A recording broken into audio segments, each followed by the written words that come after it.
بسم اللہ الرحمن الرحیم۔ شروع کرتا ہوں اللہ کے پاک نام سے جو بہت بڑا مہربان نہایت رحم والا ہے۔ دوستوں، بہنوں، بھائیوں، بزرگوں، دیکھتی آنکھوں اور سنتے کانوں کو السلام علیکم۔ صوفیہ کرام، ثقافتی ورثے اور تاریخی شخصیات کی معلوماتی سیریز کی آج کی ویڈیو میں ہم سمیہ بنت خیاط کی سوانحیات اور ان کے مزار کی تاریخ کو بیان کر رہے ہیں۔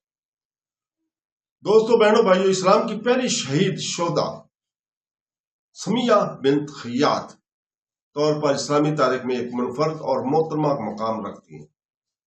ان کی زندگی کی کہانی بے پناہ ہمت، لچک اور مسلسل ظلم و ستم کا سامنا کرنے والے ایمان سے عبارت ہے۔ 550 عیسوی کے لگ بھگ مکہ میں جزیرہ نما عرب میں پیدا ہوئی۔ سمیہ قبل از اسلام عرب میں گہری قبالیت، معاشی تفاعت اور وسیع بت پرستی کے دور میں رہتی تھیں۔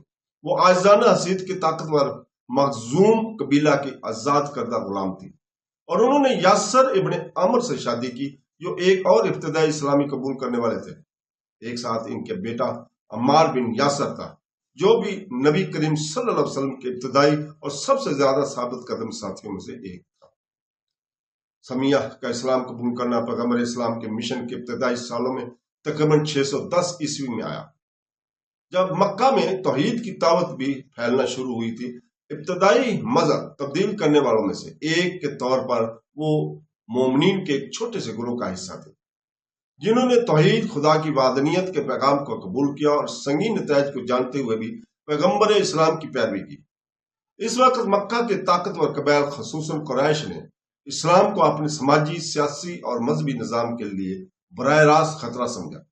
غریبوں، عورتوں اور غلاموں میں سے مذہب تبدیل کرنے والوں کو خاص طور پر نشانہ بنایا گیا کیونکہ انہیں مکی معاشرے میں کوئی تحفظ یا سماجی حیثیت حاصل نہ تھی۔ سمیہ اور اس کے خاندان کو جلد ہی قریش کی طرف سے انتہائی ظلم و ستم کا سامنا کرنا پڑا، خاص طور پر ابو جہل کی طرف سے، جو ابتدائی دنوں میں اسلام کے شدید دشمنوں میں سے ایک تھے۔ اپنے شوہر یاسر اور ان کے بیٹے عمار کے ساتھ سمیہ کو صحرائے مکہ کی شدید گرمی میں وحشیانہ تشدد کا نشانہ بنایا گیا، پابند سلاسل اور مارا پیٹا گیا۔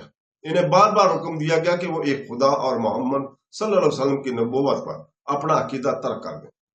اس مسلسل زیادتی کے باوجود سمیہ اپنے ایمان پر ثابت قدم رہی اور ان کی غیر متزلزل ہمت نے خاص طور پر ایک سخت قبیلی معاشرے میں ایک پست حیثیت کی عورت کے طور پر اسے روحانی لچک کے طاقتور علامت بنا دیا۔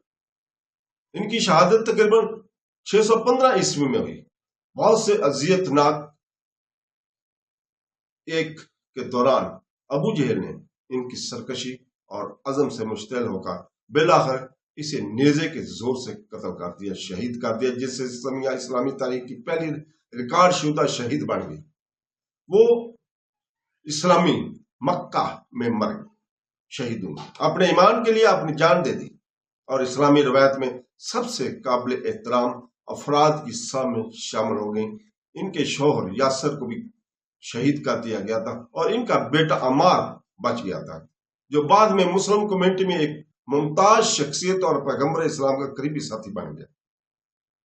سمیہ کی قربانی کو فراموش نہیں کیا گیا۔ روایت ہے کہ نبی کریم صلی اللہ علیہ وسلم نے عمار کو یہ کہہ کر تسلی دی، اے یاسر کہ گھر والے صبر کرو، تمہاری منزل جنت ہے۔ یہ الفاظ سمیہ اور اس کے خاندان کو دیے گئے اعلیٰ روحانی مقام کو اجاگر کرتے ہیں، نہ صرف ابتدائی مومنین کی حیثیت سے بلکہ سچائی کی راہ میں آخری عقیدت اور قربانی کی مثال کے طور پر۔ جہاں تک ان کی تدفین کا تعلق ہے، سمیہ کی قبر کا صحیح مقام یقینی طور پر معلوم نہیں ہے۔ اسے ممکنہ طور پر مکہ کے اندر یا اس کے قریب دفن کیا گیا تھا۔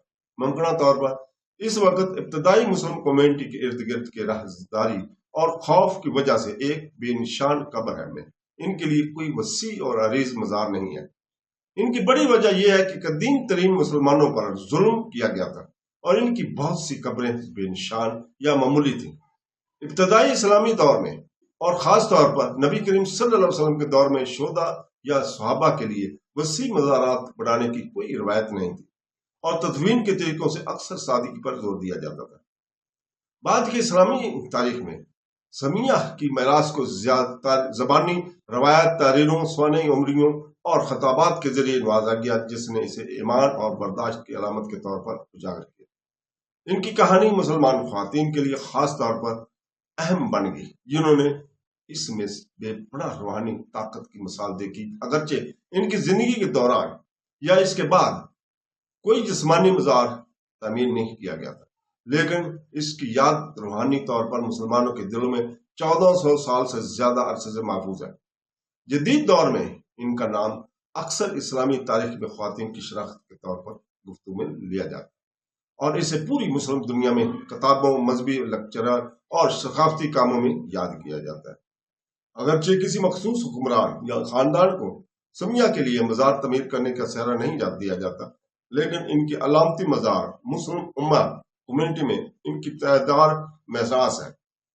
اس کا نام قربانی اور وفاداری کی روشنی کے طور پر کھڑا ہے، جو مسلمانوں کی اس قیمت کی یاد دلاتا ہے جو اسلام کے پیغام کو محفوظ رکھنے کے لیے ابتدائی مومنین نے اعداد کی تھی۔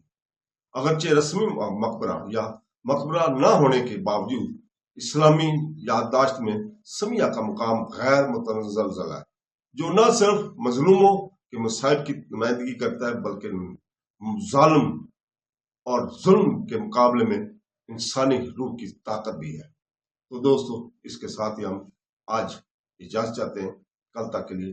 کل انشاءاللہ تعالی ہم اسی وقت آپ کے سامنے حاضر ہوں گے، نئی قصے کے ساتھ، نئے اسکالرز کے ساتھ، اور اللہ تعالیٰ سے دعا کرتے ہیں کہ وہ ہمیں قرآن پاک اور حدیث پر عمل کرنے کی توفیق عطا فرمائے۔ آمین ثم آمین۔ اللہ حافظ۔